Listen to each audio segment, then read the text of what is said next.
এই পুঁটি মাছ এমন পুঁটি মাছ আগে কোনো দিন খাওনি গো। দেখো আমার নাতনিকে, এই পুঁটি মাছ খেলে এমন সাদা পানা চেহারা হবে তোমার। কে খাবে এসে নিয়ে যাও গো।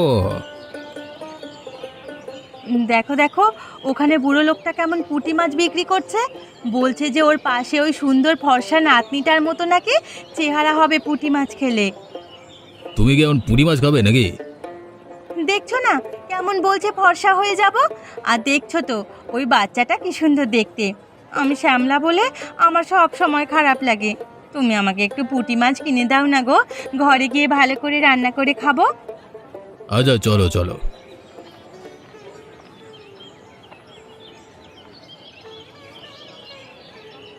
বলছি তোমার পুঁটি মাছের দাম কত? আপনাদের থেকে কি আর দাম নেব বাবু, যা হোক ভালো বুঝে দেবেন, আপনারা তো অনেক বড় মানুষ। ঠিক আছে, আমি তোমার মন পুষিয়ে টাকা দেব, তবে যা বলছো তা কিন্তু কাজে হওয়া চাই।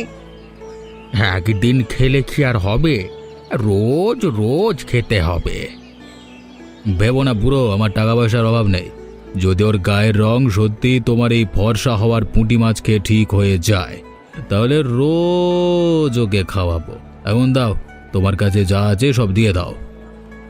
এই নিন বাবু, এই নিন নিয়ে যান। এখন থেকে তোমাকে আর হাটে বিক্রি করতে হবে না, যা মাছ হবে রোজ আমাদের বাড়িতে গিয়ে দিয়ে আসবে। ঠিক আছে, আপনি যেমন আদেশ করবেন তেমনই হবে।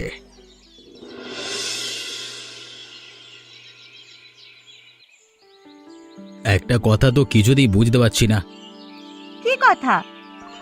এতদিন হয়ে গেল রোজ ওই বুড়ো এক কারি করে টাকা নিচ্ছে আর পুঁটি মাছ দিয়ে যাচ্ছে ফর্সা হওয়ার নাম করে। ওই তোমার তো লক্ষণ একটুও ভালোর দিকে দেখতে পাচ্ছি না। আমিও তোমাকে কিছু বলতে চাইনি, কিন্তু এখন তুমি যখন বলছো তাই বলছি যে আমিও তো কোনো রকম বদল দেখতে পাচ্ছি না। আমি জানতাম যে ওই সব ওই বুড়ো আর ওই বাচ্চাটা চিটিংবাজি, ওদের ব্যবস্থা আমি করব। দেখো, আমার মনে হয় ওরা গরিব মানুষ, ওদেরকে কি কিছু বলাটা ঠিক হবে? বাজারে হাটে লোকজন কত জিনিস বিক্রি করে, কতই তো ছলচাতুরি করে। ওরাও হয়তো ওদের জিনিস বিক্রি হতো না তাই বিক্রি করার জন্য এরকম বুদ্ধি করেছে। তার জন্য আমাদের ওদের শাস্তি দেওয়ার কোনো দরকার নেই। কাল আসলে বলে দিলেই হয় যে আমরা আর কিনবো না। সেটাই করব। বুড়ো জানে না যে কার পেছনে লেগেছে। এই সামান্য কারণে যদি তুমি ওদের শাস্তি দাও, ক্ষমতার ব্যবহার করো, তাহলে কি আমাদের ভালো হবে? বুড়ো ওর নিজের বুদ্ধি খাটিয়ে এই গ্রামের সবথেকে বড় লোক এই রতনকে বোকা বানাতে পারে। আর রতন যখন ঘুরে দাঁড়াবে তখন দোষ। গ্রামের কেউ আমার দিকে চোখ তুলে তাকাতে সাহস করে না। আর ও ঠকালো, কি ভেবেছে পার পেয়ে যাবে? তাও দেখো, আমি বলবো ঝামেলার মধ্যে যেও না।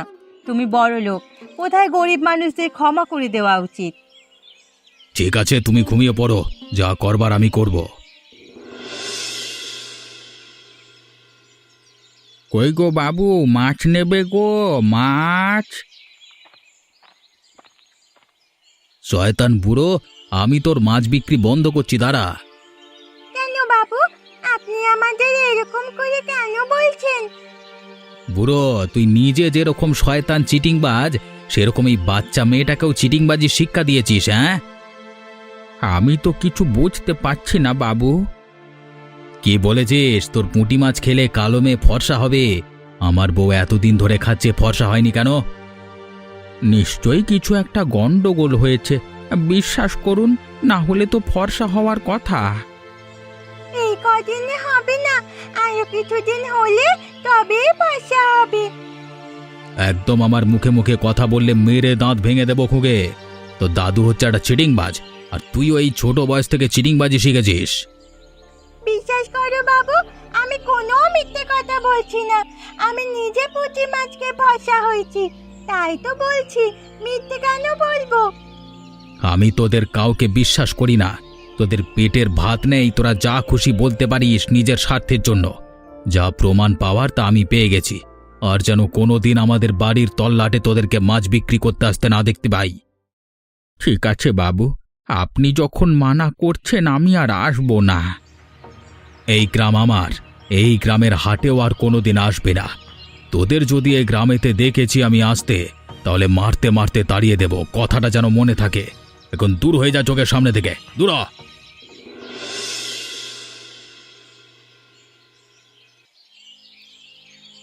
এই যে নবাব কন্যা, বলি বাপের বাড়ি থেকে তো কিছুই নিয়ে আসনি, না ধন সম্পত্তি না একটু রূপ। যদি কিছু নিয়ে আসতে তাহলে নয় তোমার এই পটের বিবিগিরি মেনে নিতাম। আমাকে এমন করে বলছেন কেন মা? আপনি যা বলেন আমি তো তাই শুনি। আবার আমার মায়ের মুখে মুখে কথা, যা বলছে চুপচাপ শুনে নিতে পারছো না? তোমরা ঘুম থেকে ওঠার অনেক আগেই তো উঠে আমি ঘরে সব কাজ করে রেখেছি, দেখো আমি মিথ্যে বলছি না। মিথ্যে বলবার কথা নয়, কথা হচ্ছে যা বলা হবে তাই মেনে নেবে। তোমাকে দয়া করে এ বাড়িতে বউ করে নিয়ে এসেছিলাম, কি দিয়েছো তুমি? তোমরা যা চেয়েছো সবই তো করার চেষ্টা করেছি, আর কি করব বলো? শোনো মেয়ে, গরিব বাড়ির কালো মেয়ে দয়া করে এই ঘরে নিয়ে এসেছি। এই বাড়িতে থেকে বউ হয়ে ওটা স্বপ্ন দেখবে না। কাজের মেয়ে করে নিয়ে এসেছি, মুখ বুঝে কাজের মেয়ের মতো থাকবে, দুবেলা দুমুঠো খাবে, আর ঘরের এক কোণে পড়ে থাকবে। তাই তো থাকি মা। তাহলে আবার মুখে মুখে চোপা কিসের? এমন বউ তুমি যে তোমাকে নিয়ে লোক সমাজে পরিচয় দিতে পারি না। লোকে ভাববে যে আমাদের মতো বড় লোক বাড়ির বৌমা এরকম কালো বিশ্রী দেখতে, চি চি চি চি চি। এই ঘর দুয়ার সব ঝাঁটা দিয়ে রান্না বসাবি। কিন্তু আমার তো কষ্ট হয় মা, আমি তো সন্তান সম্ভবা। তুই একেবারে আমাকে বাচ্চা দিয়ে উল্টে যাবি। তোর মতো কুলাঙ্গারের বাচ্চা আমার দরকার নেই। তুই কাজ করতে করতে যদি মরেও যাস তাতেও আমার কোনো অসুবিধা নেই। এখন যা যা যা, মা বলছে তাই করকে, যা যা।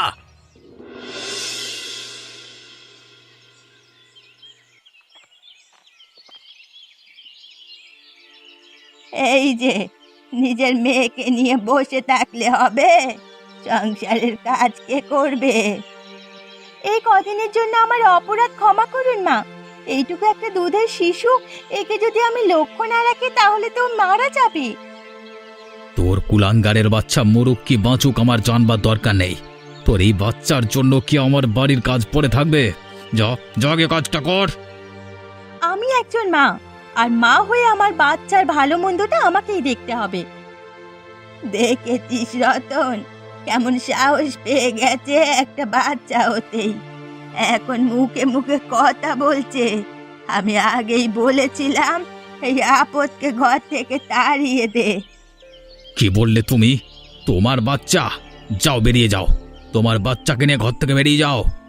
এতই যেখানে বাচ্চার উপর দরদ, তাহলে রাস্তায় গিয়ে দরদ দেখাবে। ওগো, তোমরা এরকম কথা বলো না, একটু বোঝার চেষ্টা করো। আমি যদি এখন চলে যাই তাহলে ওর কি হবে? কেন? তুই তো বলছিস যে তোর বাচ্চা তুই যত্নে রাখবি। রাস্তায় যা, দেখ কোথায় কি খাওয়াতে পারিস। আমাদের বাড়িতে তোর আর কোনো ঠাঁই হবে না।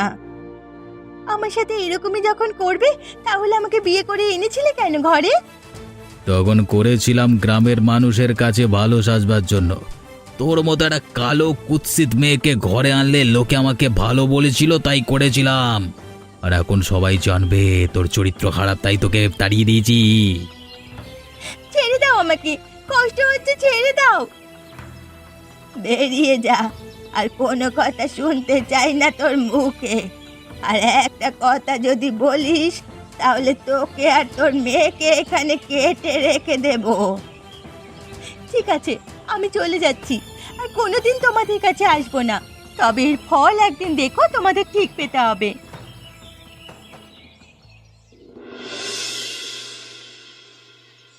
রতন ভাই, বড্ড যেন মন খারাপ লাগছে তোর। একটা হিসেব কিছুতেই মেলাতে পারছি না।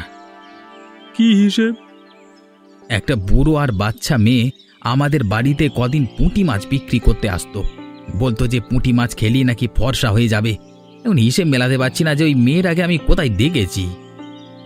আমিও তো দেখেছি ওদের, গ্রামের হাটে বিক্রি করতো তো। তোর কি মনে হয় ওরা কোত্থেকে এসেছে? আমার একটা সন্দেহ হয়েছিল, এখন তুই বলছিস বলে আমি তোকে কথাটা বলছি। কি সন্দেহ ভাই, বল না। তোর একটা বউ ছিল না অনেক বছর আগে, মানে তুই এই বিয়েটা করবার আগে? সে তো কবেই তাকে মেরে ধরে ঘর থেকে তাড়িয়ে দিয়েছি। তারপর মা মারা গেল, সে তো অনেক বছর আগের কথা।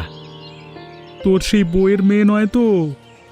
আরে ঠিক বলেছিস তো, মুখটা অনেকটা মিল আছে তো। কিন্তু তা কি করে সম্ভব?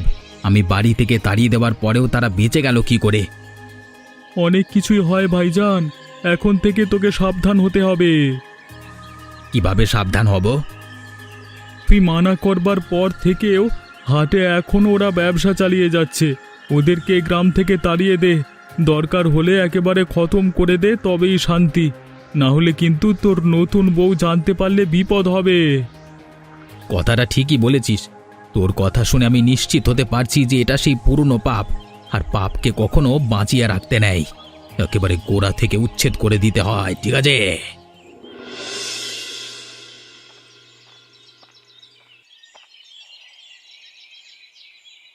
এই খুকি, এদিকে আয় তো। কি হয়েছে চাচা? তুই তো দাদুর সাথে এই গ্রামে পুঁটি মাছ বিক্রি করিস তো? হ্যাঁ, তাতে কি হয়েছে? সত্যি করে বল তো, তুই কাদের ঘরের মেয়ে? আমাদের বাড়ি এখানে নয়, দূর গ্রামে। কোন দূর গ্রামের? রমজানপল্লী গ্রামে আমাদের ঘর।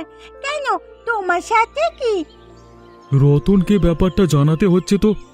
এই রমজান পল্লীতেই তো আগে ওর শ্বশুর বাড়ি ছিল। তাহলে কি আমরা যেটা সন্দেহ করেছিলাম সেটাই ঠিক? কি হয়েছে?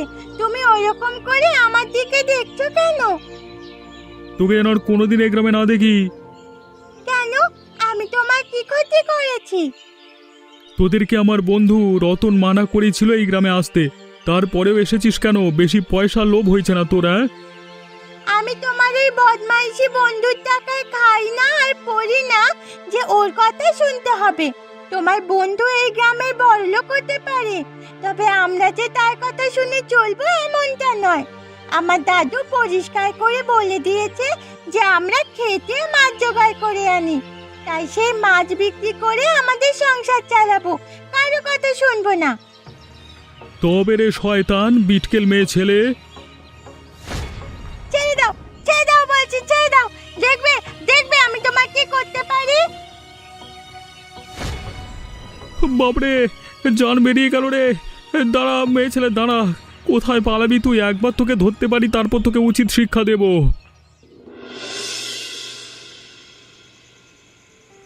ভাই, তোর কপালে দুঃখ আছে ভাই। কি বলছিস কি তুই? এতদিন আমার কপাল নিয়ে কেউ কথা বলতে আসেনি, তুই আজকে আমার দুঃখের কথা বলছিস? কি ব্যাপার হলো? আমি সব জেনে শুনেই বলছি ভাই। কি জেনেছিস তুই? সকালে তোকে বলবার পরেও আমার মনের খুঁতখুঁতানি যাচ্ছিল না, তাই ওই মেয়েটিকে রাস্তায় দেখতে পেয়ে আমি সব জিজ্ঞেস করি। এমন শয়তান মেয়ে আমার হাতে কামড় দিয়ে চলে গেছে, এই দেখ। কি বলিস রে? এ তো পুরো ঘা হয়ে গেছে। ধরতে পারলে একেবারে গলা টিপে দিতাম। তবে ও যে গ্রামের নাম বলছে, সেই গ্রামেই তোর শ্বশুর বাড়ি ছিল, আর এখান থেকে আমি নিশ্চিত যে ও তোর মেয়ে। তাহলে এখন কি হবে ভাই? আমার তো হেব্বি চাপ হয়ে যাচ্ছে। কিচ্ছু হবে না, তোর বউ জানবার আগেই তুই এই বুড়িটাকে টাইট দিয়ে গ্রাম থেকে তাড়া। গ্রাম থেকে বের করে দিতে পারলেই শান্তি। এমন ব্যবস্থা করবি যাতে এখানে যেন আর আসতে না পারে। কিন্তু গ্রামের সবাই ওর থেকে পুঁটি মাছ কিনে খায়, এখন যদি ওকে তাড়াতে যাই লোকে আমাকে খারাপ ভাববে। তার জন্য বুদ্ধি আছে। কি বুদ্ধি? তুই ওকে ধরে গ্রামের সবার সামনে চুরির অপবাদ দে। তারপর লোকের সামনে আমি রটিয়ে দেব যে বুড়ো তোদের ঘরে চুরি করেছিল মাছ বিক্রি করতে গিয়ে, আর সেই জন্য তুই তাড়িয়ে দিয়েছিস। ঠিক আছে, কালকে ওর ব্যবস্থা করছি আমি। হাটের মাঝখানে অনেক হয়ে গেছে, মাথার উপরে জল উঠে যাওয়ার আগে ব্যবস্থা নিতেই হবে।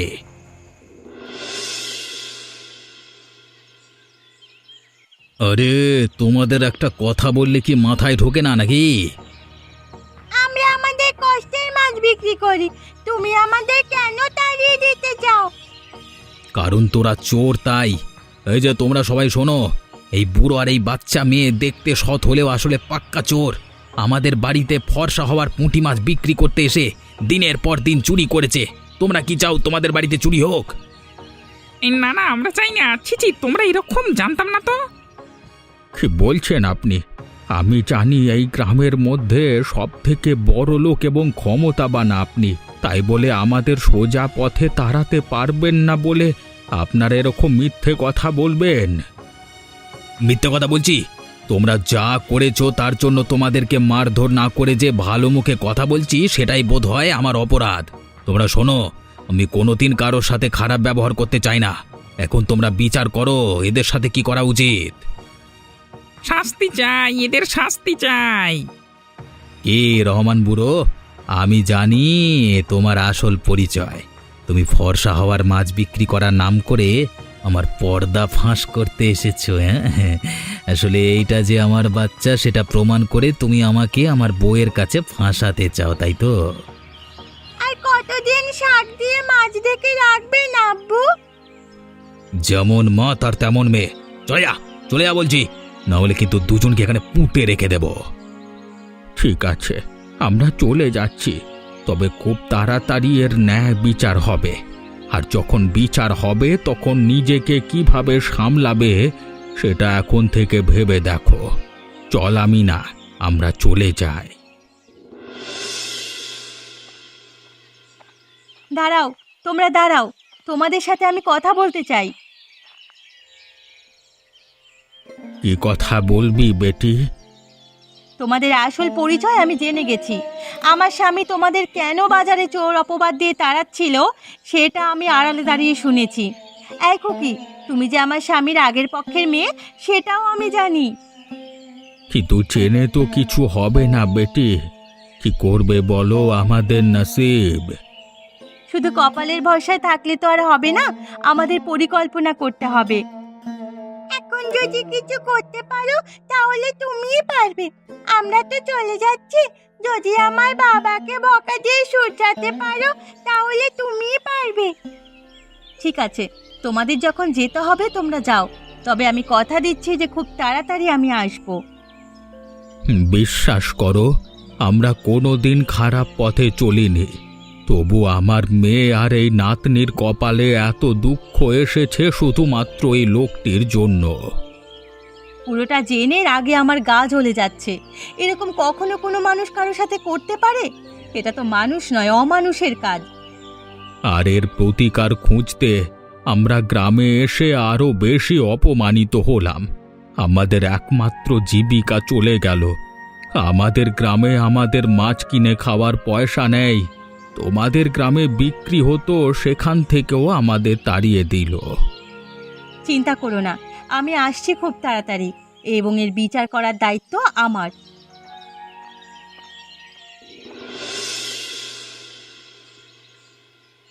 কি হলো? সারাদিন পর আমি এসেছি, আজকে খাবার দাবার করনি? তুমি কি সবাইকে নিজে চাকর মনে করো নাকি? কেন, তোমাকে কোনোদিন আমি কিছু বলেছি যে এরকম কেন বলছো? আমাকে বলনি, কিন্তু নিজের আগের বউকে তো অমানসিক অত্যাচার করে ঘর থেকে তাড়িয়ে দিয়েছো। কি বলছো কি তুমি? সেসব কথা তুমি কি করে জানলে? তোমার মুখ থেকে শুনেছি বাজারে লুকিয়ে। দেখো, এই মহিলা ভালো ছিল না, তাই আমি ওকে এরকম করেছি। আমি তোমাকে কোনোদিন দুঃখ দিইনি, তাহলে তুমি আর এসব ব্যাপারে মাথা গলিও না। এ কি করছো তুমি? ওটা রেখে দাও, লেগে যাবে। তুমি যখন একটা কচি মেয়েকে তার মাকে ঘর থেকে তাড়িয়ে দিতে পেরেছো, তখন আমিও তোমাকে খুন করার আগে ভাববো না। এরকম করো না। আমি তোমাকে কথা দিচ্ছি, তুমি যা বলবে আমি তাই শুনবো। সত্যি কথা বলো, যা বলবো শুনবে? হ্যাঁ হ্যাঁ, আমি তোমার কাছে হাত জোর করছি, তুমি যা বলবে আমি তাই শুনবো। কাল আমার সাথে তুমি তোমার পুরনো শ্বশুর বাড়ি যাবে, সেখানেই তোমার বিচার হবে। আর ততক্ষণ তুমি বাড়ি থেকে বের হলে তোমার ঠ্যাং কেটে রেখে দেবো আমি। আর কোনো খাবার দাবার খাওয়ার কথা বলবে না। কইরে আমি না, কোথায়?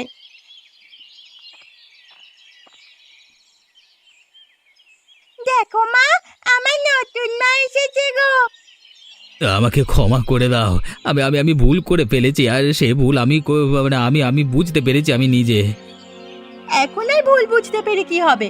আমার পুরো জীবনটা তো শেষ করে দিলে। দেখো বোন, আমি এসব বিষয়ে কিছুই জানতাম না। যদি জানতাম তাহলে এই মানুষটাকে বিয়ে করতাম না। তবে এখন আমি জানতে পেরেছি, তাই তার বিচার আমি করব। কি বিচার করবে তুমি? ওর যা সম্পত্তি আছে তা অর্ধেক হবে, অর্ধেক নেবে তুমি আর অর্ধেক থাকবে আমার কাছে। তাতে করে তোমার সব অভাব দূর হয়ে যাবে। আমার কোনো অসুবিধে নেই। তখন মায়ের উস্কানিতে আমি অন্ধ হয়ে গেছিলাম। আমি না তোকে আমি আমার মেয়ে বলে স্বীকার করছি রে। আমি না, তো সব দায়িত্ব এখন থেকে আমার। তুই আমার সাথে চল। আর তোদের যে পুঁটি মাছের ব্যবসা সেটা আমাদের গ্রামের হাটেই চলতে থাকবে, বুঝেছিস? আমি আমি আমি তার দোকান লাগিয়ে দেব, শ্বশুরমশাইকে বড় করে লাগিয়ে দেব। তোমরা যা ভালো মনে করো তাই করো, আমার আর কিছু বলার নেই। মা, দাদু কখন আসবে? এই যে এখনই এসে পড়বে। হাড় ভাঙার সময় হয়ে গেল তো। হ্যাঁ রে, তোর আমার বাড়িতে থাকতে কোনো অসুবিধে হচ্ছে না তো? কোনো অসুবিধে হচ্ছে না মা, উল্টে ভালো লাগছে। ও দাদু, আজ কেমন বিক্রি হলো গো? খুব ভালো বিক্রি হয়েছে। মানুষ গ্রহণ করেছে ফর্সা হওয়ার পুঁটি মাছ। সবাই বলছে কাজ দিতে, তাই আমি এখন থেকে ঠিক করেছি এই বাড়িতে আর থাকবো না, আমার নিজের মেয়ের কাছেই থাকবো। আমি কি তোমার মেয়ে নই?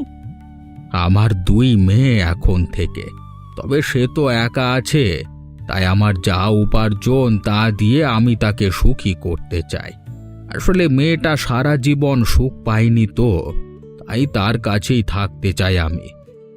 আমি না এখান থেকে গ্রামে ভালো করে পড়াশোনা কর, তারপর তো শহরে যেতে হবে তোকে। আমি না অনেক দূরে যাবে। ওর সব দায়িত্ব যখন আমি নিয়েছি তখন কোনো চিন্তা করতে হবে না তোমাদের। শেষ জীবনে এত সুখ যে কপালে লেখা ছিল জানতাম না। হয়তো কষ্ট করেছিলাম বলেই শেষে ওপরওয়ালা সব কিছু ঠিক করে দিলেন। আর তুমি যে নীলিমা এত ভালো আমি জানতাম না। তোমার মতো মানুষ যেন ওপরওয়ালা আরো বেশি করে দেন। আমিও দুটো পরিবারের মিলন হয়ে খুব খুশি। আশা করি তোমরাও খুশি।